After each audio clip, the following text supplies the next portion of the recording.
Hey, what is up guys, I'm KBHD here, and this is the new Google Pixel phone, or two phones, the Pixel and the Pixel XL. They're picking up where Nexus left off with this whole stock Android experience thing and showcasing the absolute latest of what's good with Android. So while Nexus phones were Google working with manufacturers like HTC and LG and Huawei to make the phone, Pixel here is the first phone made entirely by Google inside and out, top to bottom, the whole thing. So what we're getting is a mostly unibody aluminum phone here with some chamfer action all the way around the sides and an overall pretty round, pretty familiar shape. An antenna line goes across the bottom of the back, and you have the G logo, the Google logo now at the bottom, replacing the Nexus, RIP Nexus.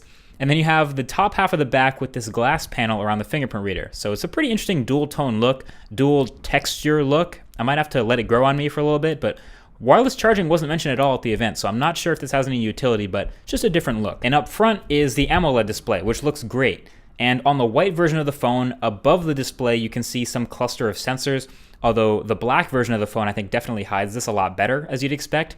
And I think I like the overall look of the black phone a little bit better anyway, just kind of my thing.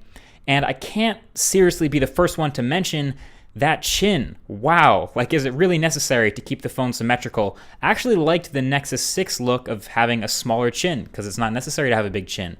The fingerprint reader is on the back, the home and navigation buttons are on the screen, so I would have loved to have seen a smaller chin up here, but oh well.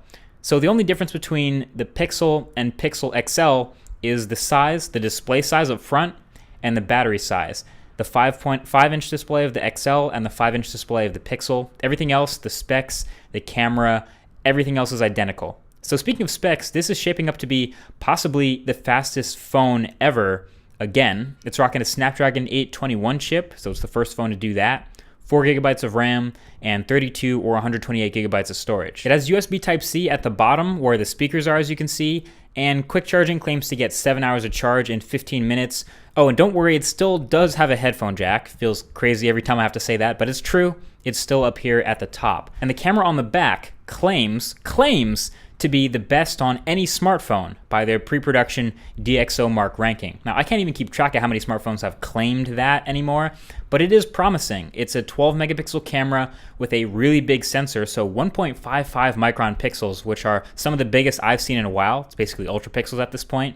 F2.0 aperture, 4K video, and that LED flash. And with the software optimization, they're saying there's basically zero shutter lag, so you can take photos super quickly. So that's definitely something I got to test more when I get it. The few photos I did take in this environment, they look decent, but this is like the worst lighting possible, so I'll have to get out and test that for the full review for sure. And yeah, this is all launching with Android 7.1 on board. So it looks like it'll be the first and only phone right out the box to get that.